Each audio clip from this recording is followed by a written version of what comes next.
Hello students, welcome to మనలా excellence YouTube channel.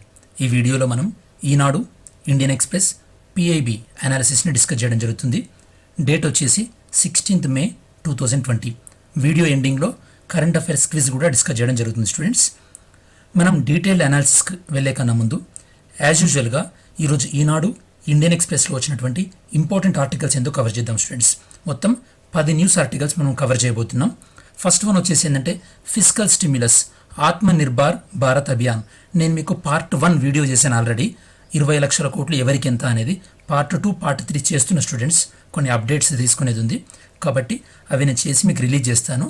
దాన్ని బట్టి ఈ అన్ని పార్ట్స్ మీరు చూస్తే కనుక మీకు ఈజీగా 20 లక్షల కోట్లలో ఎవరికి ఎంత కేటాయించబడింది అనేది మీకు అర్థమవుతుంది. సెకండ్ వన్, వైరస్ జీవాయుధంగా మారితే. ఇది మనకి ఈరోజు ఎడిటోరియల్లో కవర్ అయింది ఈనాడులో. బయోలాజికల్ వెపన్ అంటే ఏంది అనేది మనం డిస్కస్ చేస్తాం. థర్డ్ వన్, బాల్యంపై కరోనా పడగ. అంటే ఈ యొక్క కరోనా వల్ల ఎస్పెషల్లీ వేరే వ్యాధిగ్రస్తులు అంటే వేరే వ్యాధి వల్ల బాధపడుతున్న వాళ్ళకి ఎలాంటి ఇబ్బందులు ఎదురవుతున్నాయి అనేది మనం డిస్కస్ చేస్తాం. Fourth one, Covid lockdown is seen as a cover for Jammu and Kashmir. Jammu కాశ్మీర్లో ఈ యొక్క హక్కుల ఉల్లంఘన, రైట్స్ వయలేషన్ ఏ విధంగా ఉంది.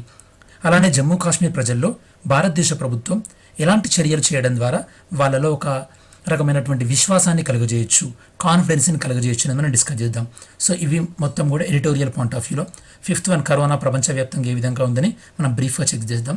Sixth one, army chief sees hand of third party, Nepal threatens action. ఇది మనం ఆల్రెడీ డిస్కస్ చేసాం. మానస్ సరోవర్ లేక్కి ఇండియా ఉత్తరాఖండ్ నుంచి సో ఒక రోడ్ వేయడం జరిగింది. ఆ పాయింట్ ఆఫ్ వ్యూలో ఆ బ్యాక్గ్రౌండ్ డిస్కస్ చేసిన తర్వాత ఈరోజు న్యూస్లో ఏమొచ్చిందో డిస్కస్ చేద్దాం. సెవెంత్ వన్, ఈ యొక్క కరోనా వల్ల ప్రపంచ ఆర్థిక వ్యవస్థ పైన ఆల్మోస్ట్ 660 లక్షల కోట్లు యొక్క నష్టం వాటిల్లుందని ప్రపంచ బ్యాంకు అంచనా వేస్తుంది. దాంతోపాటు world bank approves $1 billion support to India fight against కోవిడ్-19. కోవిడ్-19పై పోరులో భాగంగా మనకి వరల్డ్ బ్యాంక్ వాళ్ళు ఇంత మొత్తంలో సహాయం చేస్తున్నారు. నైన్త్ వన్, ఈ యొక్క యూఎస్ఏ వాళ్ళు ఏమన్నారంటే మేము చైనాలో ఏవైతే కనుక పెట్టుబడులు పెట్టామో అవన్నింటినీ కూడా మేము ఉపసంహరించుకుంటున్నాం, అంటే డిజిన్వెస్ట్మెంట్ చేస్తున్నాం అని చెప్పేసి డొనాల్డ్ ట్రంప్ చెప్పారు. 10th వన్, గిల్గిట్ బల్టిస్తాన్ గురించి ఈ న్యూస్. సో లాస్ట్ 1 వీక్ నుంచి నేను మీకు గిల్గిట్ బల్టిస్తాన్ గురించి డిఫరెంట్ వీడియోస్లో ఎక్స్ప్లెయిన్ చేశాను. మళ్ళీ ఈరోజు కూడా ఆ బ్యాక్గ్రౌండ్ ఒకసారి చెక్ చేసిన తర్వాత ఈ యొక్క న్యూస్ ఆర్టికల్ ఈరోజు ఏమొచ్చిందని మనం చెక్ చేద్దాం స్టూడెంట్స్. సో ఫస్ట్ వన్ వస్తే కనుక మనకి ఈ యొక్క ఆత్మ nirbhar Bharat Abhiyan package 3 mostly agriculture గురించి. స్టూడెంట్స్, అగ్రికల్చర్ గురించి నేను మీకు ఈ వీడియోలో చెప్పట్లేదు, జస్ట్ మీకు బ్రీఫ్గా స్లైడ్స్ ఓవర్ చేస్తుంటాను. సో మీకు అర్థమవుతుంది. దీని గురించి సపరేట్ వీడియో చేస్తాను నేను ఇంతకుముందు చేసినట్టుగా. So don't worry about that. కొద్దిగా లేట్ అవుతుంది but I will make that video, don't worry about it. So ఇవన్నీ కూడా మనం డిస్కస్ చేయడం జరుగుతుంది స్టూడెంట్స్. ఈ యొక్క ఆత్మనిర్భర్ భారత్ అభియాన్ ప్యాకేజ్ 3లో ఏ సెక్టార్కి ఎన్ని కోట్లు కేటాయించబడినాయి, దానివల్ల ఉపయోగం ఏంది, సో దాంతోపాటు వీటిపైన వస్తున్నటువంటి విమర్శ ఏంది అని. చాలామంది ఏమంటున్నారంటే ఇవి ఆల్రెడీ బడ్జెట్లోనే చెప్పారు, బడ్జెట్లో చెప్పినయే కేటాయిస్తున్నారు తప్ప పెద్ద కొత్త కేటాయింపులు ఏం లేవని కొంతమంది విమర్శిస్తున్నారు. చూద్దాం ఏది ఎంత మటుకు రైట్ అనేది. సో మనం డైరెక్ట్గా సెకండ్ ఆర్టికల్కి జంప్ అవుదాం. సెకండ్ ఆర్టికల్ ఏంటంటే వైరస్ జీవాయుధంగా మారితే. ఈ జనరల్ స్టడీస్ పేపర్ 3లో సైన్స్ అండ్ టెక్నాలజీ పార్ట్లో కవర్ అవుతుంది. మీకు గ్రూప్ 1 తెలంగాణ కానీ ఆంధ్రప్రదేశ్లో కానీ సైన్స్ అండ్ టెక్నాలజీలో ఈ ఆర్టికల్ చాలా ఇంపార్టెంట్.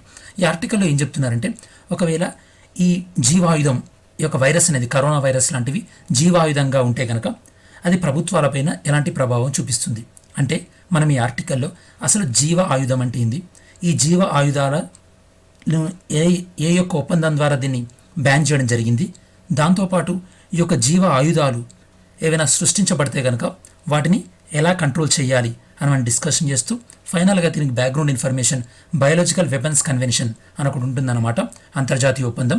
దాన్ని డిస్కస్ చేసి ఈ ఆర్టికల్ని మనం క్లోజ్ చేయడం జరుగుతుంది. సో మీరు ఈ యొక్క స్లైడ్లో చూసినట్టయితే కనుక బయోలాజికల్ వెపన్స్ జీవ ఆయుధాల నిషేధ చట్టం 1972లో రావడం జరిగింది. అలానే కెమికల్స్ వెపన్స్ అంటే రసాయన ఆయుధాలు దీన్ని 1993లో బ్యాన్ చేస్తూ ఒక ప్రపంచ ఒప్పందం జరిగింది. అలానే ల్యాండ్ మైన్స్ అంటే ఈ యొక్క భూమిలో మందు పాత్రలు అంటారు తెలుగులో, వాటిని బ్యాన్ చేస్తూ 1997లో చట్టం తీసుకోవడం జరిగింది. అలానే క్లస్టర్ మ్యూనిషన్ అంటే మీకు ఈజీగా అర్థం కావాలంటే మీరు ఎప్పుడైనా యుద్ధం వార్ ఓరియంటెడ్ సినిమాలు చూస్తే ఏరోప్లేన్ నుంచి కొన్ని వందల బాంబులు ఇలా సో వాళ్ళు స్ప్రెడ్ చేస్తుంటారు, దాన్ని మనం క్లస్టర్ అమ్యునేషన్ అంటారు అన్నమాట. అంటే కొన్ని వందల యొక్క బాంబ్స్ అనేవి వాళ్ళు స్ప్రెడ్ చేస్తుంటారు. దీన్ని క్లస్టర్ మ్యూనిటిషన్ అంటారు. ఇవి కూడా 2008లో బ్యాన్ చేయడం జరిగింది. మనకి యాక్చువల్లీ ఈరోజు ఈనాడులో వచ్చింది ఇది ఒకటే స్టూడెంట్స్. కాకపోతే ఇవి 3 కూడా మీకు ఐడియా ఉందనుకోండి, బ్యాక్గ్రౌండ్లో మీరు చాలా స్ట్రెంత్ అవుతారు, మీ జనరల్ స్టడీస్ నాలెడ్జ్ అనేది ఇంప్రూవ్ అవుతుంది అనమాట. సో అసలు బయాలజికల్ వెపన్ అంటే ఏంది? బయాలజికల్ వెపన్స్ అంటే ఫస్ట్ తెలుగులో మనం జీవాయుధం అంటాం. జీవాయుధం అంటే మీనింగ్ ఏంటంటే స్టూడెంట్స్, ఏదైనా ఒక బ్యాక్టీరియా కానీ ఏదైనా ఒక వైరస్ను ఉపయోగించి కావాలని ఒక వ్యాధిని వ్యాప్తి చెందడానికి ఉపయోగిస్తే ఒక బ్యాక్టీరియా కానీ వైరస్ కానీ దాన్ని మనం బయాలజికల్ వెపన్ అంటారు స్టూడెంట్స్. మరి ఈ యొక్క బయాలజికల్ వెపన్స్ ఎందుకు తయారు చేస్తారు? ఎవరైనా తీవ్రవాదులు కానీ ఎవరైనా సరే ఏ దేశాలు కానీ, ఎందుకంటే వీటిని ప్రొడక్షన్ చేయడం, ఉత్పత్తి చేయడం చాలా ఈజీ అన్నమాట. దాంతోపాటు ఈ యొక్క జీవ ఆయుధాల వల్ల చాలామందిలో ఒక భయాందోళనను కలిగించవచ్చు. దానివల్ల ఏమవుతుంది, ప్రజలకి ప్రభుత్వాలపైన నమ్మకం పోతుంది. దాంతోపాటు ఇవేంటంటే చాలా ఫాస్ట్గా చాలా తక్కువ టైంలోనే ఎక్కువ జీవ ఆయుధాలను మనం ప్రొడక్షన్ చేయొచ్చు. కాబట్టి తీవ్రవాదులు ఈ యొక్క జీవ ఆయుధాల వైపు మళ్ళీ అవకాశం ఉంది అని కొన్ని అంతర్జాతీయ సంస్థలు చెప్తున్నాయి. మనం ఈ యొక్క కరోనా నేపథ్యంలో ఏందో చూద్దాం స్టూడెంట్స్. మరి యొక్క కరోనా వైరస్ అనేది కూడా ప్రపంచ ఆధిపత్యం కోసం చైనా సృష్టించినటువంటి ఒక జీవ ఆయుధం అని చెప్పేసి ఒక కన్స్పిరసీ థియరీ, ఒక కుట్ర సిద్ధాంతం ఉంది. ఈవెన్ అమెరికా కూడా చైనా వాళ్ళని విమర్శిస్తున్నారు. కాకపోతే చాలామంది శాస్త్రవేత్తలు ఏమంటున్నారంటే ఇది జీవ ఆయుధం అయ్యే ఛాన్స్ లేదు, ఈ వైరస్ అనేది కృత్రిమంగా సృష్టించబడింది కాదు, ఇది జంతువుల నుండి మనుషులకు వచ్చింది అని చాలామంది సైంటిస్టులు చెప్తున్నారు. ఇన్ఫ్యాక్ట్ యాక్చువల్లీ ఎక్కడైతే కనుక ఈ వుహాన్ అనే ప్రాంతంలో వచ్చిందో అక్కడ ఆల్రెడీ ఒక ల్యాబ్ ఉంది. చాలామంది ఏమంటున్నారంటే ఈ వుహాన్ ల్యాబ్ నుంచే వైరస్ వచ్చింది ఏమంటున్నారు. కాకపోతే ఈ వుహాన్ ల్యాబ్ని ఎందుకు ఎస్టాబ్లిష్ చేశారంటే బేసికల్లీ మనకి ఎప్పుడైతే కనుక 2002-03లో సార్స్ వైరస్ అయితే వ్యాప్తి చెందిందో భవిష్యత్తులో అలాంటి వైరస్లు వ్యాప్తి చెందితే ఎలాంటి మనకు ఈ యొక్క వ్యాక్సిన్స్ కావాలి అని పరిశోధన చేయడానికి ఈ యొక్క ప్రయోగశాలను నెలకొల్పారు. అంతే తప్పించి ఈ యొక్క ల్యాబ్లో ఇలాంటి వైరస్ తయారు చేసినట్టు ఎలాంటి ఆధారాలు లేవని శాస్త్రవేత్తలు చెప్తున్నారు స్టూడెంట్స్.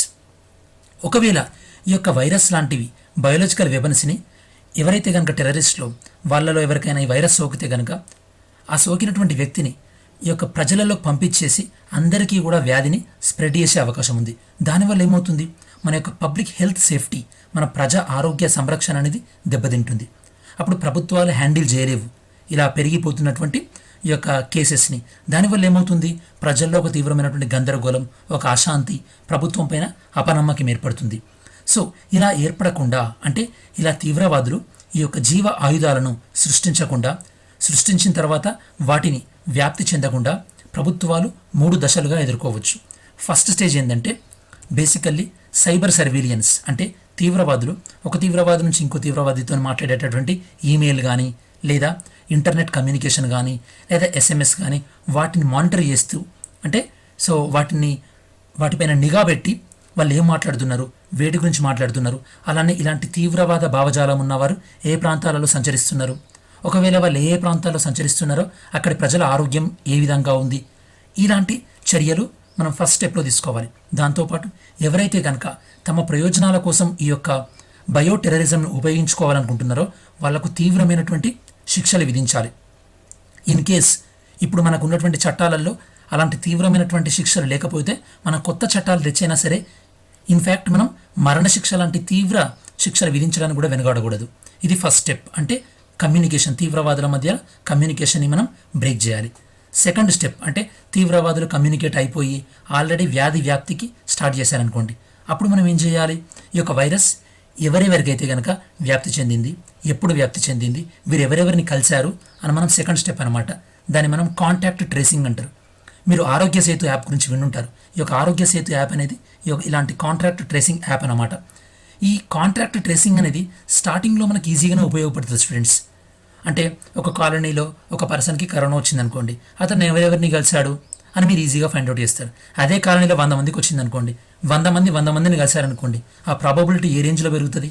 కాబట్టి సో అది కష్టమవుతుంది. మరి అలాంటప్పుడు ఇది తీవ్రవాదుల వల్ల వచ్చిందా లేకపోతే సహజంగానే వచ్చిందా అని మనకి ఎలా తెలియాలంటే ఈ యొక్క కమ్యూనికేబుల్ డిసీజెస్ కంట్రోల్ సైన్స్ అంటే ఈ యొక్క అంటువ్యాధుల నియంత్రణ శాస్త్రం వీళ్ళు ఏం చెప్తున్నారంటే రెగ్యులర్గా అంటే సహజంగా మన ప్రాంతంలో ఉండాల్సినటువంటి వైరస్ జాతి కాకుండా కొత్త వైరస్ జాతి వచ్చిందనుకోండి, అది నథింగ్ బట్ అది ఎవరో కావాలని అక్కడ ప్రవేశపెట్టినట్టుగా మనం పరిగణించవచ్చు.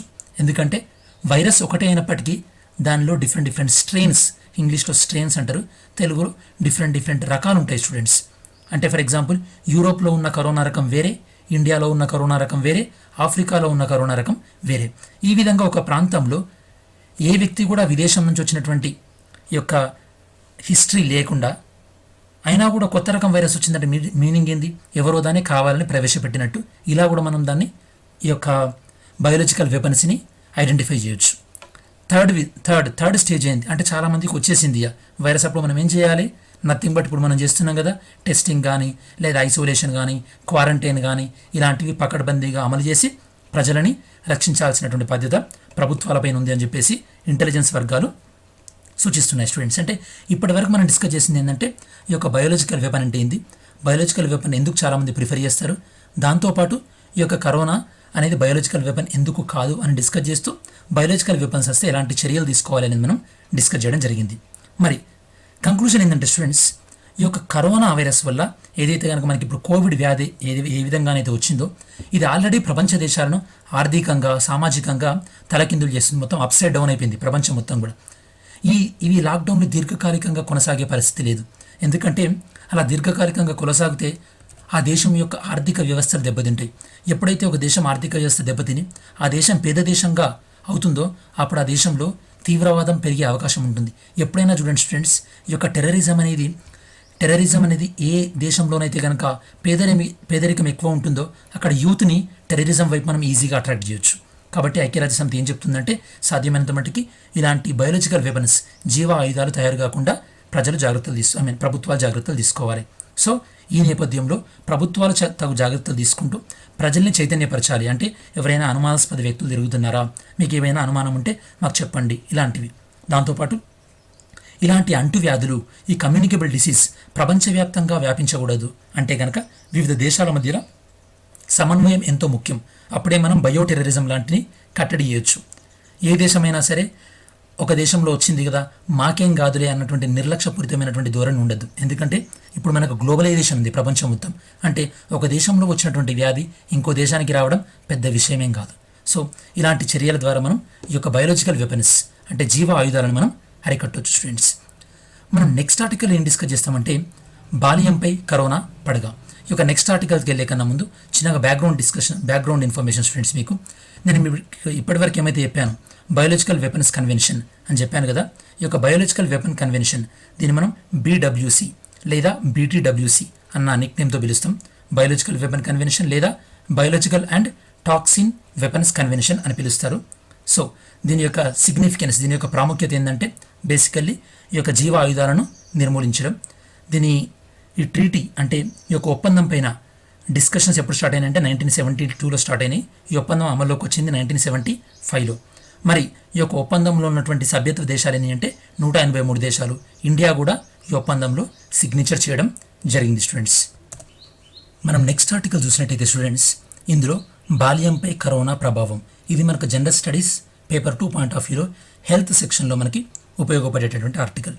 ఈ ఆర్టికల్ దేని గురించి చెప్తుందంటే మనం కరోనా పైన పోరాడుతున్నటువంటి ఈ సమయంలో మిగతా డిసీజెస్ ఏవైతే ఉన్నాయో, ఫర్ ఎగ్జాంపుల్ పోలియో కానీ లేదా టీబీ కానీ లేదా స్మాల్ పాక్స్ కానీ లేదా మీసిల్స్, ఇలాంటి వ్యాధుల వల్ల చిన్నపిల్లలు చనిపోయేటటువంటి ప్రమాదం ఎక్కువగా ఉంది. కాబట్టి ఒకవైపు కరోనాతో పోరాడుతూనే మిగతా ఏ వ్యాధులైతే కనుక మనం నివారించదగ్గ వ్యాధులు ఏవైతే ఉన్నాయో వాటిపైన కూడా మనం కాన్సన్ట్రేట్ చేయాల్సినటువంటి అవసరం ఉంది అని చెప్పేసి ఈ యొక్క యూనిసెఫ్ వాళ్ళు చెప్తున్నారు.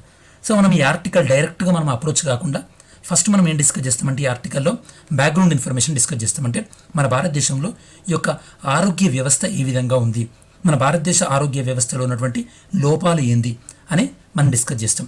దాని తర్వాత ఆ లోపాలను ఏ విధంగా సరి చేయొచ్చు అని డిస్కస్ చేసిన తర్వాత ఈరోజు ఆర్టికల్లో ఈ యొక్క చిన్నపిల్లలు ప్రపంచవ్యాప్తంగా ఎంతమందికి ప్రాణ నష్టం సంభవించే అవకాశం ఉంది, మన భారతదేశం ఎలాంటి విషయాలను మనం సమీక్షించుకోవాలి అని డిస్కస్ చేసి కంక్లూజన్ రిమార్క్స్ చేయడం జరుగుతుంది. దాంతోపాటు మీకు ఇంకా అడిషనల్ ఇన్ఫర్మేషన్ రీసెంట్గా యూనిసెఫ్ వాళ్ళు ఇంకో రిపోర్ట్ కూడా ఇవ్వడం జరిగింది. దాని హోమ్లెస్ రిపోర్ట్, అంటే ఎవరైతే కనుక నిరాశ్రయులయ్యారు, వాళ్ళ ఇల్లు వదిలిపెట్టి వేరే ప్రాంతాలకు వెళ్ళారని ఆ రిపోర్ట్ కూడా మనం డిస్కస్ చేద్దాం స్టూడెంట్స్. సో మనం ఫస్ట్ ఏంటంటే ప్రజెంట్ మన భారతదేశంలోని ఇండియన్ హెల్త్ కేర్ సెక్టార్ ఏ విధంగా ఉందో చూద్దాం.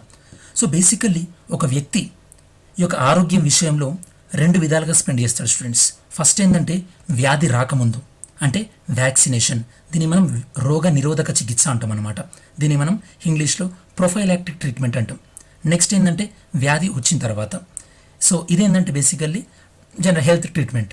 మన భారతదేశంలో ఎక్కువ వ్యాధి రాకుండా కన్నా వ్యాధి వచ్చిన తర్వాత ఎక్కువ మంది జనాలు స్పెండ్ చేస్తున్నారు. దీనివల్ల ఏమవుతుంది, వ్యాధి వచ్చిన తర్వాత మనం మనీ స్పెండ్ చేయడం వల్ల చాలామంది కూడా ఈ యొక్క పావర్టీ లైన్ కిందికి వెళ్ళిపోతున్నారు. పోనీ వ్యాధి వచ్చిన తర్వాత మనం మనీ స్పెండ్ చేద్దామన్నా స్పెండ్ చేసే క్రమంలో చాలామందికి ఇన్సూరెన్స్ లేదు. ఇన్సూరెన్స్ ఉంటేనన్నా కనీసం ఏమవుతుంది, వాళ్ళ ఖర్చులు ఇన్సూరెన్స్ కంపెనీ బేర్ చేస్తుంది. ఇలా ఇన్సూరెన్స్ లేదు మన భారతదేశంలో చాలామందికి. కేవలం మన ఇండియాలో 27% పీపుల్కి మాత్రమే ఇన్సూరెన్స్ ఉందన్నమాట. సో ఈ విధంగా మన భారతదేశంలో చాలా దిగువ మధ్య తరగతి కుటుంబాలు పెట్టేటటువంటి ఈ యొక్క ఆరోగ్యం పైన పెట్టే ఖర్చులో దాదాపు 70% ఈ యొక్క మెడిసిన్ కొనడానికి ఖర్చు అయిపోతుంది. మన భారతదేశంలో ఆల్మోస్ట్ 47 కోట్ల మందికి ఎమర్జెన్సీ అంటే ఎసెన్షియల్ మెడిసిన్స్ కూడా అందుబాటులో లేవు. ఇలాంటి సమస్యలను మన యొక్క భారతదేశ హెల్త్ కేర్ సెక్టార్ ఫేస్ చేస్తుంది. మన భారతదేశంలో గత కొన్ని దశాబ్దాలుగా అంటువ్యాధులతో పాటు, అంటే ఈ యొక్క కమ్యూనికేబుల్ డిసీజ్ అంటువ్యాధి అంటే ఒక వ్యక్తి నుంచి ఇంకో వ్యక్తికి వచ్చేది, వాటితో పాటు ఈ యొక్క లైఫ్ స్టైల్ డిసీజ్ అంటే ఫర్ ఎగ్జాంపుల్ క్యాన్సర్ కానీ లేదా డయాబెటీస్ కానీ ఇవి కూడా పెరిగిపోతున్నాయి. ఈ విధంగా అంటువ్యాధులతో పాటు ఈ యొక్క లైఫ్ స్టైల్ డిసీజెస్ పెరిగిపోవడం వల్ల మన యొక్క హెల్త్ ఇన్ఫ్రాస్ట్రక్చర్ పైన చాలా భారం పడుతుంది, స్ట్రెస్ అనేది పడుతుంది. ఎందుకంటే మన భారతదేశంలో తగిన స్థాయిలో ఈ హాస్పిటల్ కానీ లేదా హెల్త్ కేర్ ప్రొఫెషనల్ ఆరోగ్య సిబ్బంది కానీ లేరు కాబట్టి ఒకవైపు ఏమో కమ్యూనికేబుల్ డిసీజెస్, ఇంకొక వైపు ఏమో నాన్ కమ్యూనికేబుల్ డిసీజెస్. వాటిపైన సడన్గా ఇలాంటి కరోనా లాంటి అకస్మాత్తుగా వ్యాపించే వ్యాధులు వచ్చాయనుకోండి, దీనివల్ల ఆరోగ్య వ్యవస్థ పైన తీవ్రమైనటువంటి స్ట్రెస్ పడేటటువంటి అవకాశం ఉంటుంది. నెక్స్ట్ మనం ఏంటంటే స్టూడెంట్స్, అసలు ఈ మధ్యలో బాంబే హైకోర్టు చెప్తూ ఏం చెప్పిందంటే, కరోనా పేషెంట్స్ని ఒకవైపు మీరు ట్రీట్ చేస్తూ కరోనా లేనటువంటి పేషెంట్స్ని మీరు నెగ్లెక్ట్ చేయడానికి వీల్లేదు అని చెప్తూ, సో ఎందుకు నెగ్లెక్ట్ చేయడానికి వీల్లేదు, ఎందుకంటే మనం ఆల్రెడీ టీబీ గురించి యాంటీ టీబీ వ్యాక్సినేషన్ ఇస్తున్నాం అనమాట. సో అది మనకి ఎఫెక్ట్ అయ్యే అవకాశం ఉంది. దాంతోపాటు national health authority data it is showing that non covid treatment procedure in private and government facilities తగ్గిపోయినాయి. అంటే చాలామంది ఈ యొక్క హాస్పిటల్స్ ఆరోగ్యశ్రీ ద్వారా కానీ లేదా ఆయుష్మాన్ భారత్ ద్వారా కానీ ఇచ్చేటటువంటి బెనిఫిట్స్ తగ్గుతున్నాయి స్టూడెంట్స్.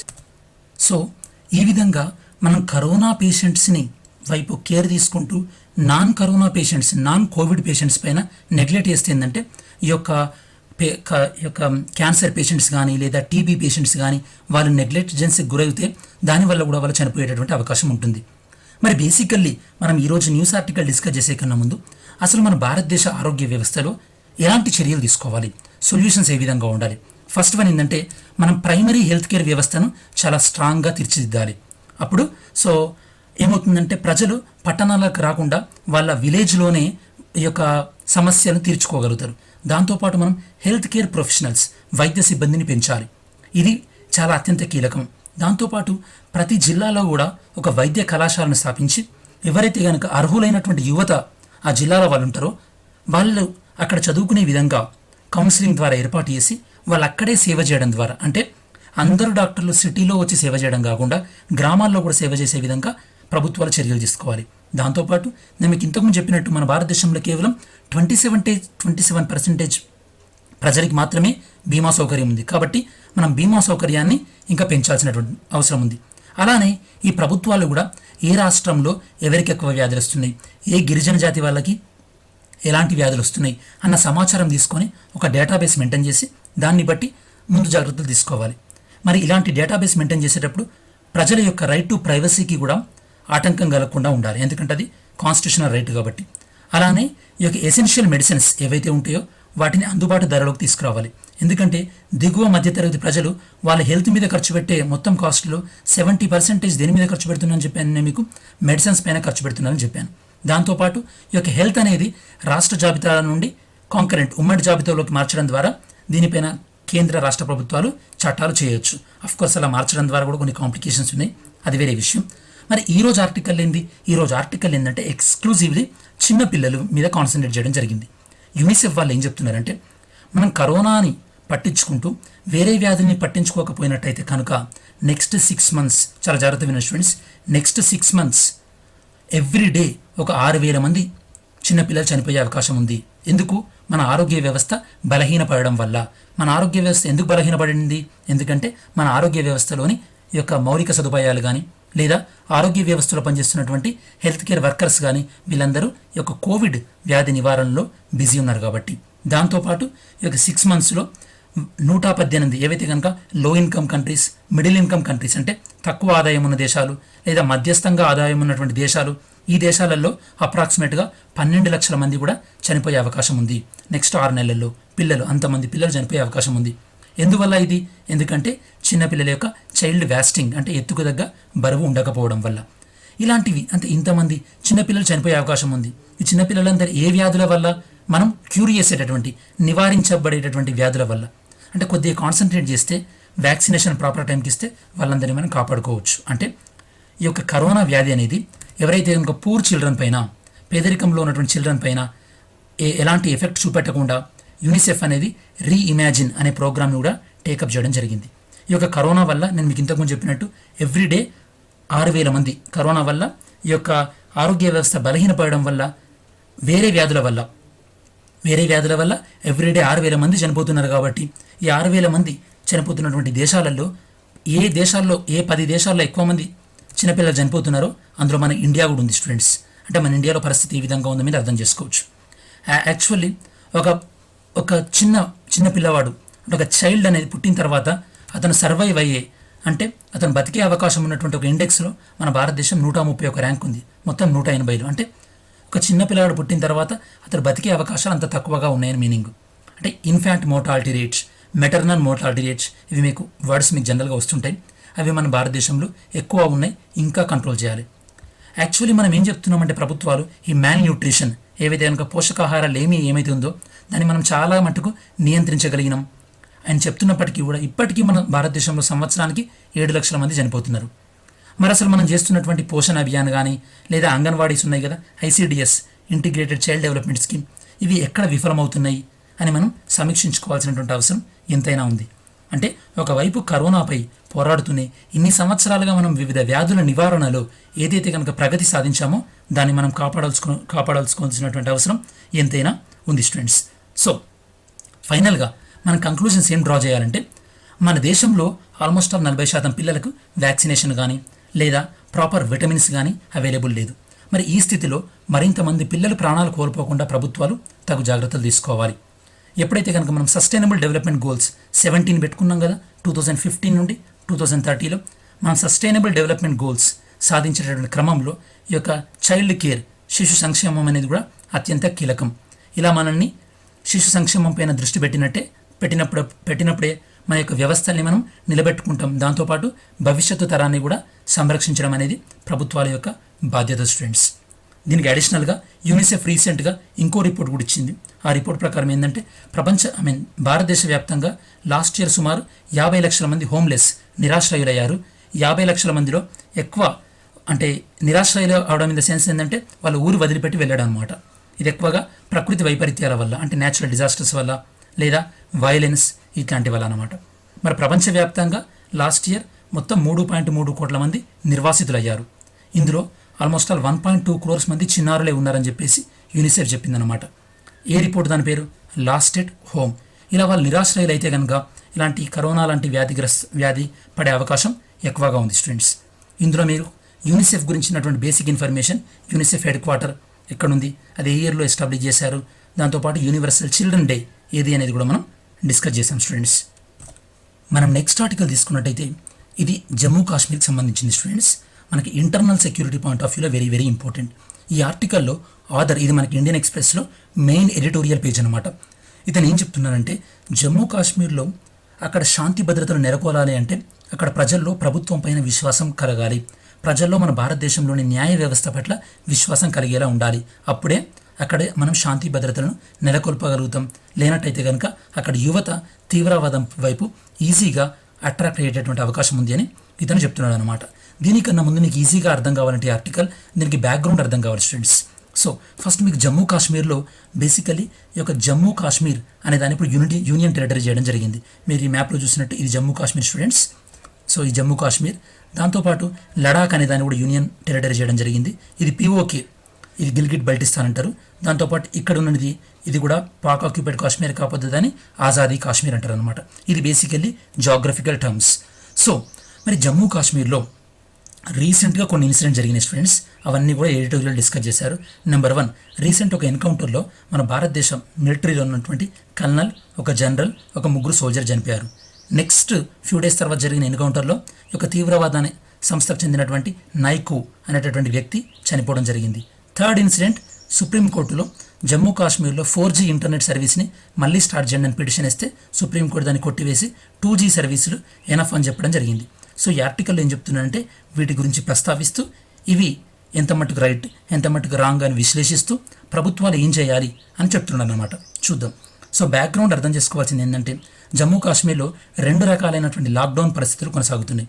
అదేంది, దేశం మొత్తం మీద ఒకే లాక్డౌన్ ఉంది కదా, జమ్మూ కాశ్మీర్లో 2 లాక్డౌన్లు ఏంటంటే నెంబర్ 1, లాస్ట్ ఇయర్ ఆగస్టులో ఎప్పుడైతే కనుక జమ్మూ కాశ్మీర్ యొక్క ప్రత్యేక హోదా రద్దు కాబడిందో, జమ్మూ కాశ్మీర్ని ఎప్పుడైతే కనుక ఒక రాష్ట్ర హోదా తీసేసి 2 కేంద్రపాలిత ప్రాంతాలుగా డివైడ్ చేశారో అప్పటి నుండి కూడా లాక్డౌన్ ఉంది. అంటే ఆర్టికల్ 370 బ్యాన్ చేసినప్పటి నుంచి, అబాలిష్ చేసినప్పటి నుంచి సో ఒక లాక్డౌన్ ఉంది. కరోనా వల్ల వచ్చినటువంటి ఇంకో లాక్డౌన్. ఈ లాక్డౌన్ వల్ల ఈ యొక్క అక్కడ ప్రజాప్రభుత్వం లేకపోవడం వల్ల ఏమవుతుందంటే అక్కడ ఉన్నటువంటి ప్రజలను మొత్తం ఎవరు రెగ్యులేట్ చేస్తున్నారు, ఎవరు నియంత్రిస్తున్నారు, ఆర్మీ కానీ లేదా అధికారులు కానీ. సో ఇలాంటి అడ్మినిస్ట్రేషన్, ఇలాంటి పాలన అనేది కాశ్మీరీ యువకులను మెప్పించలేకపోతుంది, కాశ్మీరీ వ్యక్తులలో యువకులలో ఈ యొక్క విశ్వాసాన్ని కలిగించలేకపోతుంది. దానివల్ల ఏమవుతుందంటే ఈ తీవ్రవాద సంస్థలు ఈ యొక్క కాశ్మీరీ యువతను ఈజీగా తీవ్రవాదం వైపు అట్రాక్ట్ చేయగలుగుతున్నాయి. నేను మీకు ఇంతకుముందు చెప్పినట్టు 3 ఇన్సిడెంట్లలో ఫస్ట్ ఇన్సిడెంట్లో ఏదైతే కనుక కల్నల్, మేజర్ జనరల్, దాంతోపాటు సోల్జర్ చనిపోయారో అందులో ఇన్వాల్వ్ అయినటువంటి టెర్రరిస్టులందరూ కూడా ఈ యొక్క జమ్మూ కాశ్మీర్ లోకల్గా రిక్రూట్ అయినటువంటి టెర్రరిస్టులు మాత్రమే. సో ఎందుకు ఇలా యూత్ అట్రాక్ట్ అవుతున్నారంటే ఈ రీజన్ వల్ల. సో ప్రభుత్వం అక్కడ ఉన్నటువంటి ప్రజలలో విశ్వాసాన్ని కలిగించే విధంగా బిహేవ్ చేయాలి. దాంతోపాటు రీసెంట్గా సుప్రీంకోర్టు తీసుకున్న డిసిషన్ కూడా అంతగా కాశ్మీరీ ప్రజలను మెప్పించలేకపోయింది. ఏం తీసుకుంది సుప్రీంకోర్టు డిసిషన్? సుప్రీంకోర్టు ఏం చెప్పిందంటే మేము జమ్మూ కాశ్మీర్లో 4G ఇంటర్నెట్ని ఇప్పుడే మేము స్టార్ట్ చేయించలేము, ఎందుకంటే సో దేశ భద్రత కూడా ముఖ్యం మాకు, కాబట్టి దేశ భద్రత దృష్ట్యా ఈ యొక్క జమ్మూ కాశ్మీర్ వ్యక్తుల యొక్క, జమ్మూ కాశ్మీర్లో ఉన్నటువంటి ప్రజల యొక్క హ్యూమన్ రైట్స్, మానవ హక్కులను సో మేము వాటిని ఇంప్లిమెంట్ చేయలేము అంటున్నారు. అసలు దీనికి సంబంధించిన ఇన్ఫర్మేషన్ ఏంటంటే సుప్రీంకోర్టులో పిటిషన్ వేశారు. ఏమనంటే ఇప్పుడు జమ్మూ కాశ్మీర్లో కేవలం 2G సర్వీసులు మాత్రమే ఉన్నాయి. దీనివల్ల ఏంటంటే పిల్లలు ఆన్లైన్ క్లాసులు అటెండ్ అవ్వలేకపోతున్నారు, దాంతోపాటు పేషెంట్స్ టెలిమెడిసిన్ సేవలు తీసుకోలేకపోతున్నారు, బిజినెస్ పీపుల్ ఈ-కామర్స్ సేవలు ఉపయోగించుకోలేకపోతున్నారు అని చెప్పేస్తూ పిటిషన్ వేయడం జరిగింది. అప్పుడు సుప్రీంకోర్టు ఏం చెప్పిందంటే ఈ యొక్క లాక్డౌన్ పరిస్థితుల్లో మీకు ఇంటర్నెట్ చాలా ఇంపార్టెంటే, కాకపోతే దేశ సమైక్య దృష్ట్యా మేము మీకు ఇంటర్నెట్ ఇవ్వలేకపోతున్నాం, సో 2G ఇంటర్నెట్నే ఇస్తాము, మీకు 4G ఇంటర్నెట్ అవసరమా లేదా అని సుప్రీంకోర్టు ఏం చేయాల్సి ఉండే? యాక్చువల్గా సుప్రీంకోర్టే ఒక కమిటీ వేయాల్సి ఉండే. కాకపోతే సుప్రీంకోర్టు కమిటీ ఎవరిని వేసిందంటే ప్రభుత్వాధికారులతో కమిటీ వేసింది. ఆ కమిటీ చైర్మన్ ఎవరు? Union home secretary. Already Jammu కాశ్మీర్లో ఈ యొక్క పరిపాలిస్తుంది ప్రభుత్వమే, ప్రభుత్వ అధికారులే. ఇప్పుడు ఆ ప్రభుత్వ అధికారులకే మళ్ళీ వాళ్ళకి అధికారాలు ఇచ్చి మీరు ఇంటర్నెట్ ఎప్పుడు స్టార్ట్ చేయమంటారంటే వీళ్ళు ఇచ్చే రిపోర్ట్ కొత్తగా ఏముంటుంది, ఈ ఇంటర్నెట్ కొన్ని నెలల పాటు లేకున్నాయి కదని వీళ్ళు రిపోర్ట్ ఇస్తారు. సో అప్పుడు ప్రజలకు, కాశ్మీర్లో ఉన్న ప్రజలు, మీరే కాశ్మీర్లో ఉన్నారనుకోండి, అప్పుడు మీకు ఏముంటుంది? అధికారులు వినరు మన ప్రాబ్లమ్స్, కోర్టులు మళ్ళీ అధికారులనే ప్రాబ్లమ్ సాల్వ్ చేయమంటుంది. అప్పుడు ప్రజలు ఫ్రస్ట్రేట్ అయిపోతారు. అలా ఫ్రస్ట్రేట్ అయిన వాళ్ళే కొంతమంది తీవ్రవాదం వైపు అట్రాక్ట్ అవుతున్నారు స్టూడెంట్స్. మరి మన కంక్లూజన్ ఏంటంటే స్టూడెంట్స్, ఎప్పుడైతే కనుక ప్రభుత్వాలు ప్రజలను కానీ ప్రజా జీవితాన్ని కానీ ఎక్కువగా నియంత్రించాలని ప్రయత్నిస్తుందో అప్పుడు ప్రజల హక్కులు హరించవేయబడతాయి. దానివల్ల ఆ రాష్ట్రంలో కానీ దేశంలో కానీ ఎక్కువ అశాంతి చెలరేగే అవకాశం ఉంటుంది. సో కాబట్టి ప్రభుత్వం ఎప్పుడైనా సరే ప్రజలను నియంత్రించడానికి చూడకూడదు, ప్రజల యొక్క హక్కులను కల్పించే విధంగా ఉండాలి. కేంద్ర ప్రభుత్వం ఇకనైనా కాశ్మీర్లో ప్రజల చేత ఎన్నుకోబడినటువంటి ప్రజాప్రభుత్వం ఏర్పడేలా చర్యలు చేపట్టాలి. అప్పుడే కాశ్మీర్ ప్రజల్లో భారత ప్రభుత్వం పైన, భారత రాజ్యాంగం పైన నమ్మకం కలిగి అక్కడ శాంతి స్థాపనను మనం చేయగలుగుతాం. ఇందులో మీకు ఇంకొద్ది అడిషనల్ ఇన్ఫర్మేషన్ ఏంటంటే, నేను మీకు సుప్రీంకోర్టు జమ్మూ కాశ్మీర్లో ఇంటర్నెట్ సర్వీసెస్ని ప్రొవైడ్ చేయము, ఇంటర్నెట్ కొన్ని రోజులు షట్ డౌన్ ఉంటుందని చెప్పాను కదా. ప్రభుత్వం అనేది గవర్నమెంట్ అనేది ఏ చట్టాలను ఉపయోగించి ఒక ప్రాంతంలో ఇంటర్నెట్ని ఆపివేయవచ్చు. ప్రస్తుతం ఏ చట్టం అంటే temporary suspension of telecom services rules 2017. ఈ రూల్స్ను ఉపయోగించి ఒక ప్రాంతంలో ప్రభుత్వం అనేది ఇంటర్నెట్ని ఆపేస్తుంది. తెలంగాణలో రీసెంట్గా బైన్సాలో కానీ లేదా చాలా ప్రాంతాల్లో కూడా ఇలా ఇంటర్నెట్ ఆపేయడం జరిగింది ఈ రూల్స్ను ఉపయోగించుకొని. ఇంతకుముందు ఈ రూల్స్ రాకముందు ఏంటంటే సెక్షన్ 144ను ఉపయోగించుకొని ఈ యొక్క ఇంటర్నెట్ని ఆపేసేవాళ్ళు. దాంతోపాటు ఇండియన్ టెలిగ్రాఫ్ యాక్ట్ 1885 దీని ప్రకారం ఏంటంటే ప్రభుత్వం ఆ ప్రాంతంలో ఉన్నటువంటి మొబైల్ సర్వీసులను కూడా ఆపేయచ్చు ఈ చట్టం ద్వారా శాంతి భద్రతలను కాపాడేటటువంటి దృష్టిలో. దాంతోపాటు ఇక్కడ మనం ఇన్ఫర్మేషన్ టెక్నాలజీ యాక్ట్ కూడా చూసుకోవాలి. ఇదేం చెప్తుందంటే బేసికల్లీ ఏదైనా వెబ్సైట్ కానీ లేదా ఇంటర్నెట్లో ఉన్న ఏ కంటెంట్ అయినా సరే ప్రజల్లో అశాంతి కలుగజేస్తుంది అనుకుంటే కనుక ఈ చట్టాన్ని ఉపయోగించి అట్లాంటి వెబ్ సర్వీసెస్ని కానీ వెబ్సైట్లను కానీ ప్రభుత్వం యొక్క బ్లాక్ చేసేటటువంటి అధికారాలు ఉన్నాయి. దాంతోపాటు ఇంకా further information polity point of వ్యూలో సుప్రీంకోర్టు ఏం చెప్పిందంటే ఈ ఇంటర్నెట్ అనేది ఫ్రీడమ్ ఆఫ్ స్పీచ్లో ఒక భాగమే. అంటే ఈ సుప్రీంకోర్టులో ఎవరైతే పిటిషన్ వేశారో జమ్మూ కాశ్మీర్ ప్రజలకు ఈ యొక్క 4G సర్వీస్ కావాలి, ఎందుకంటే ఇంటర్నెట్ అనేది ఫ్రీడమ్ ఆఫ్ ఎక్స్ప్రెషన్. ఎందుకంటే ఇంటర్నెట్ ద్వారా మనకు సమాచారం వచ్చినప్పుడే, ఎప్పుడైతే కనుక మనకు సమాచారం ఉంటుందో అప్పుడే మనం దాన్ని ఎక్స్ప్రెస్ చేయగలుగుతాం. కాబట్టి ఇది ఆర్టికల్ 19(1)లో ఒక భాగం అని చెప్తూ ఈ ఆర్టికల్ని కోట్ చేయడం జరిగింది. దాంతోపాటు ఇంటర్నెట్ లేకపోవడం వల్ల వారి యొక్క బిజినెస్ అవకాశాలు దెబ్బతింటున్నాయి. ఆర్టికల్ 19(1)G మనకేం చెప్తుంది, ఒక వ్యక్తి దేశంలో ఎక్కడైనా సరే ఈ యొక్క బిజినెస్ చేసుకునేటటువంటి అవకాశం ఉంటుంది. కాబట్టి ఈ ఫండమెంటల్ రైట్ కూడా దెబ్బతింటుంది. కాబట్టి సో సరైనటువంటి చర్యలు తీసుకొని 4G ఎస్టాబ్లిష్ చేయాలని పిటిషన్ వాదించడం జరిగింది. కాబట్టి ఈ ఆర్టికల్ మొత్తం మీద కూడా మీకు బ్రాడ్గా అర్థం కావాల్సింది ఏంటంటే జమ్మూ కాశ్మీర్లో ఉన్నటువంటి ప్రాబ్లం ఏంది, ఆ ప్రాబ్లంలో ఎక్కువగా యువత ఎందుకు ఆకర్షించబడుతున్నారు, సో సుప్రీంకోర్టు ఏం చెప్పింది, సుప్రీంకోర్టు ఎలా చెప్తే బాగుండేది, దాంతోపాటు సో భారతదేశ ప్రభుత్వం తీసుకోవాల్సినటువంటి చర్యలు ఏంది, ఏ చట్టాలను ఉపయోగించి ఇంటర్నెట్ని సో షట్ డౌన్ చేయవచ్చు అని చెప్తూ ఫైనల్గా పాలిటీ రివిజన్ పాయింట్స్గా మనం డిస్కస్ చేయడం జరిగింది స్టూడెంట్స్. మనం నెక్స్ట్ ఆర్టికల్లో ఈ యొక్క కరోనా తీవ్రత అనేది ప్రపంచవ్యాప్తంగా అలానే భారతదేశంలో ఏ విధంగా చెక్ చేద్దాం స్టూడెంట్స్. ప్రపంచవ్యాప్తంగా కరోనా వల్ల ఆల్మోస్ట్ 3 లక్షల మంది చనిపోవడం జరిగింది. ఇండియాలో 2600 మెంబర్స్ ఈ యొక్క కరోనా వల్ల చనిపోవడం జరిగింది. ఇప్పుడు ఈ కరోనా కేసెస్ ఎక్కువగా ఈ యొక్క రష్యా, బ్రెజిల్లో ఈ యొక్క కరోనా కేసెస్ ఎక్కువగా ఉన్నాయి స్టూడెంట్స్. 6th వన్ ఏంటంటే as army chief sees hand of third party Nepal threatens action.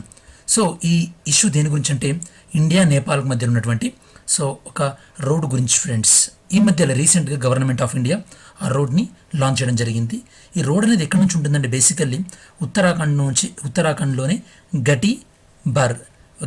గటీబ్రాగ్ దగ్గర నుంచి లిపులేక్ మార్గం ద్వారా ఈ యొక్క మానస్ సరోవర్ రోడ్కి కనెక్ట్ అవుతుంది అనమాట. దీని ద్వారా మానస్ సరోవర్ లేక్ అనేది టిబెట్లో ఉంది స్టూడెంట్స్, చైనా కంట్రోల్లో ఉన్నటువంటి టిబెట్లో ఉంది. దానికి ఈ యొక్క మార్గం వెళ్ళడం ఈజీ అవుతుంది అనమాట. సో ఆ మార్గం దేని గుండా వెళ్తుందంటే సో మనం ఒకసారి మ్యాప్ డీటెయిల్గా చెక్ చేస్తే మీకు అర్థమవుతుంది స్టూడెంట్స్.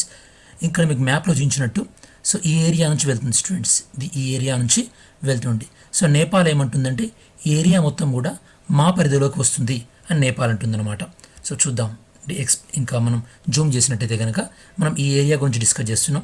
ఈ ఏరియాను జూమ్ చేసినట్టయితే కనుక ఈ ఏరియాలో మనకి ఇప్పుడు లిపులేక్ పాస్ అనేది మీకు ఇక్కడ వస్తుంది, లిపులేక్ పాస్. దాని తర్వాత ఇక్కడ వచ్చేసేసి మీకు సో కాలాపాని వస్తుంది. దాని తర్వాత దారూచ్లా అనేది ఇక్కడ వస్తుంది మీకు. సో ఇక్కడ మీకు చూపించినట్టు ఇక్కడ దారూచ్లా అనేది వస్తుంది. దాని తర్వాత లింప్రియాదురా. ఈ 3 ప్రాంతాలు కూడా నేపాల్ ఏమంటుందంటే ఇది మా పరిధిలోకి వస్తాయి. ఎందుకంటే ఇక్కడ కాళీ రివర్ ఉంది కదా స్టూడెంట్స్, ఈ కాళీ రివర్కి ఇటువైపు ఉన్నవన్నీ కూడా మా పరిధిలోకి వస్తాయి. కాబట్టి ఇవి ఉత్తరాఖండ్ పరిధిలోకి ఎంత మాత్రం ఉండవు, ఇది మా పరిధిలోకి వస్తాయి అని చెప్పేసి నేపాల్ అంటుంది. మరి ఈరోజు ఎందుకు వచ్చింది న్యూస్ పేపర్లో?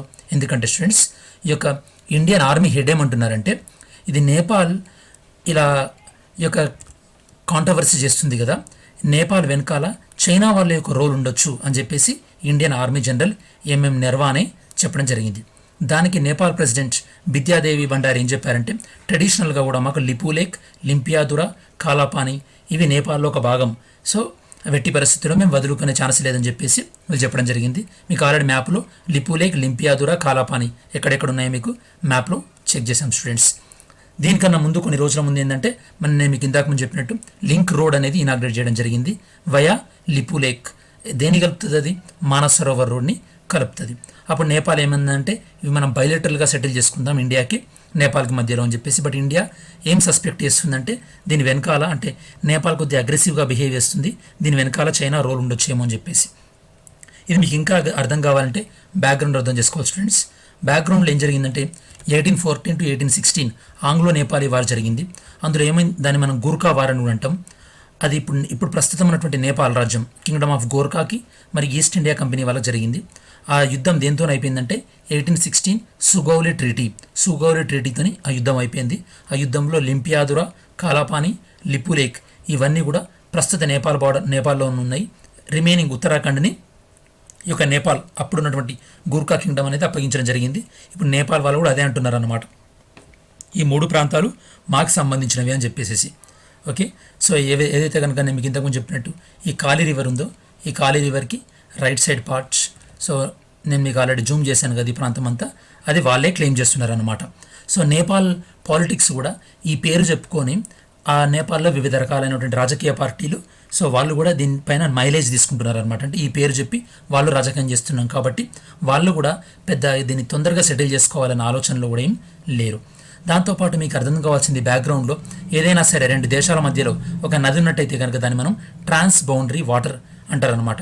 ఇలా ట్రాన్స్ బౌండరీ వాటర్ ఏమైనా ఉంటే కనుక, అంటే 2 దేశాల మధ్య నది ఉన్నట్టయితే కనుక అలా ఆ నదిలో దానికి సంబంధించి ఏదైనా వివాదాలు వస్తే దాన్ని మనం ఏ విధంగా పరిష్కరించుకోవాలంటే united nations economic commission of Europe ఈ యొక్క కమిషన్ కొన్ని రూల్స్ ఫ్రేమ్ చేయడం జరిగింది.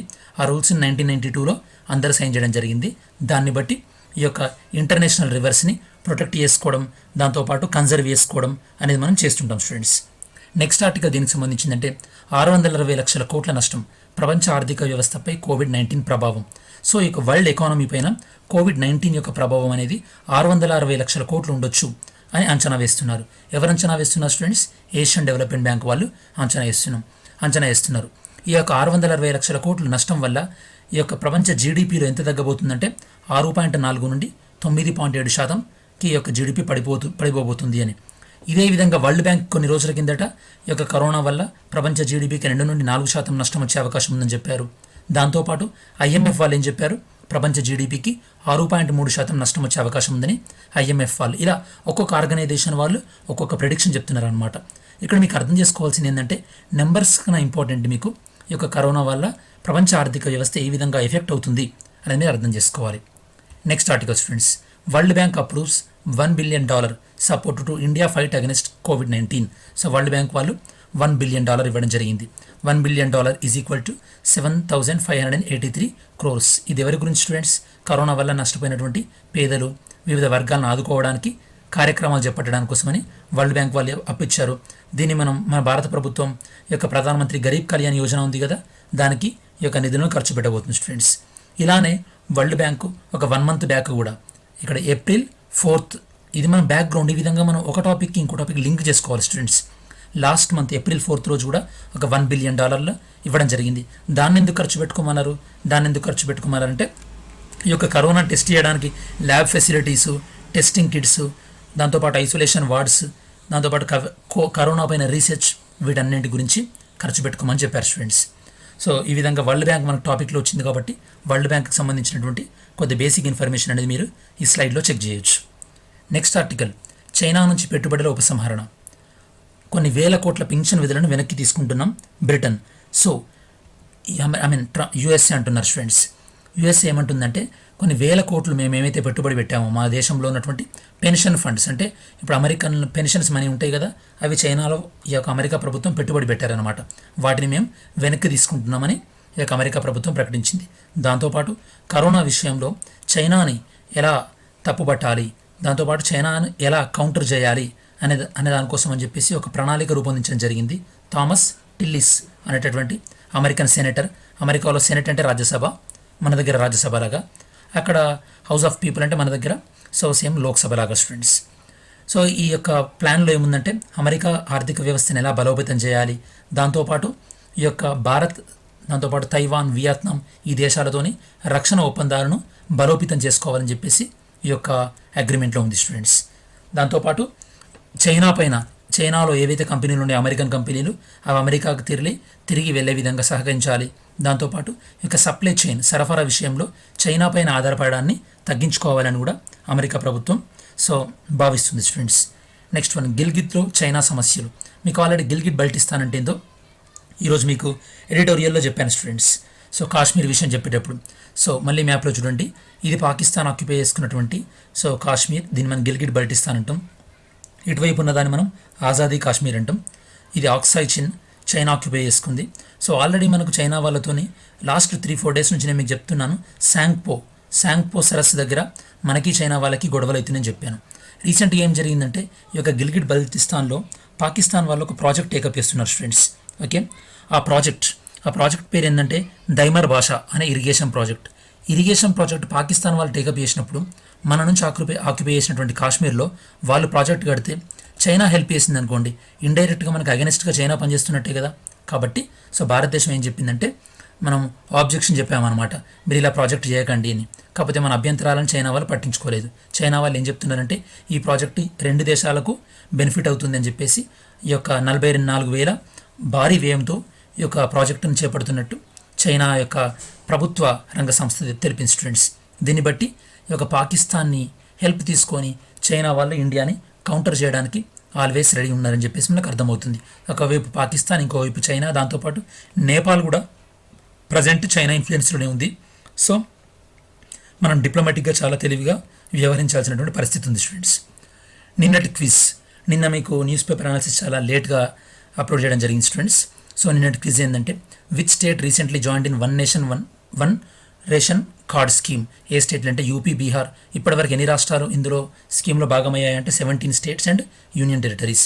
ఈ స్కీమ్ ఏ మంత్రిత్వ శాఖ పరిధిలో ఉంటుందంటే ministry of consumer affairs, food and public distribution. Cobas 6800 దేనికి రిలేటెడ్ అంటే ఇది ఫుల్లీ ఆటోమేటెడ్ కోవిడ్-19 టెస్టింగ్ కిట్ అనమాట. As a part of Atmanirbhar Bharat Yojana TDS, TCS ఎంత పర్సెంటేజ్ కట్ చేశారు? 25%. ఎప్పటివరకు? March 2021. According to changed rules, what are the investment and turnover requirement for micro industries యొక్క investment కానీ టర్న్ ఓవర్ లిమిట్ కానీ ఎంత ఉండాలి స్టూడెంట్స్? ఇన్వెస్ట్మెంట్ అయితే కనుక 1 కోటి లోపల, టర్న్ ఓవర్ అయితే కనుక 5 కోట్ల లోపు. గ్లోబల్ సాలిడారిటీ ట్రయల్ దేనికి సంబంధించిందంటే ఈ యొక్క కోవిడ్-19 గురించి ఒక 4 డ్రగ్స్ పైన రీసెర్చ్ చేస్తున్నారు. ఆ రీసెర్చ్ను కోఆర్డినేట్ చేస్తున్న ప్రోగ్రామే గ్లోబల్ సాలిడారిటీ ట్రయల్. మరి ఈ రోజు క్విజ్ ఏందో చూద్దాం students. Which was the European nation to declare corona virus out break officially over. అంటే కరోనా కంప్లీట్గా అంతరించిపోయింది, మా దేశంలో మొత్తం అయిపోయింది అని మొట్టమొదటిసారిగా అఫీషియల్గా ప్రకటించిన దేశం ఏంది? దాంతోపాటు బాల్టిక్ దేశాలు అంటే ఏ కంట్రీస్ వస్తాయి? జాగ్రత్తగా ఆన్సర్ ఇవ్వండి students. So next one, national rainfed area authority comes under which ministry. ఇది ఏ మంత్రిత్వ శాఖ పరిధిలోకి వస్తుంది? Third one, national dengue day ఏ రోజు? ఈ డెంగ్యూ అనేది ఏ మస్కిటో వల్ల వస్తుంది? డెంగ్యూను కలిగజేసేటటువంటి వ్యాధికారిక జీవి ఏంది? అంటే బ్యాక్టీరియానా, లేకపోతే ప్రోటోజోవానా, వైరసా, ఇలాంటివి అనమాట. Recently which landing craft utility ship commission into Indian నేవీలోకి రీసెంట్గా ఈ యొక్క షిప్ని తీసుకోవడం జరిగింది. ఈ షిప్ ఏంటంటే జనరల్గా యుద్ధ ట్యాంకులను, దాంతోపాటు నేవీ వాళ్ళని ట్రాన్స్పోర్ట్ చేయడానికి ఉపయోగపడుతుంటుంది. ఇటువంటి షిప్స్ని మనం ల్యాండింగ్ క్రాఫ్ట్ యూటిలిటీ షిప్ అంటాం. ఆ షిప్ పేరేంది? ఫిఫ్త్ వన్, రీసెంట్గా AIIB Asian infrastructure investment bank వాళ్ళు ఒక రాష్ట్రానికి $145 మిలియన్ ఆర్థిక సహాయం చేస్తున్నట్టు ప్రకటించారు. ఆ రాష్ట్రంలో ఉన్నటువంటి నీటిపారుదల వసతులను పెంచుకోవడానికి. ఆ రాష్ట్రం ఏది స్టూడెంట్స్? సో దీంతో మనకు ఈనాడు, ఇండియన్ ఎక్స్ప్రెస్ న్యూస్ ఆర్టికల్స్ మొత్తం డీటెయిల్గా కవర్ అయినట్టే. నేను మీకు ఒక ఇంపార్టెంట్ అనౌన్స్మెంట్ చెప్పేది ఏంటంటే, నేను మీకు ఈ యొక్క ఫినాన్స్ మినిస్టర్ 20 లక్షల కోట్లు ఎవరికి ఎంత అనేది ఫస్ట్ పార్ట్ మాత్రమే చేశాను. పార్ట్ 2, 3, 4 ఇవన్నీ కూడా నేను రెగ్యులర్గా అప్లోడ్ చేస్తాను. రేపు ఎలాగో సండే కాబట్టి సండే స్పెషల్ వీడియోస్లో భాగంగా పార్ట్ 2, పార్ట్ 3 కూడా అప్లోడ్ చేస్తాను students. Don't worry about that. Okay, so thanks for watching this video. ఈ వీడియో మీకు నచ్చినట్టయితే లైక్ చేయండి, మీ ఫ్రెండ్స్కి ఉపయోగపడుతుంది అనుకుంటే షేర్ చేయండి స్టూడెంట్స్. మన ఛానల్కి సబ్స్క్రైబ్ చేసుకున్నట్టయితే కనుక సబ్స్క్రైబ్ చేసుకోండి. Thanks for watching this video. See you in next video.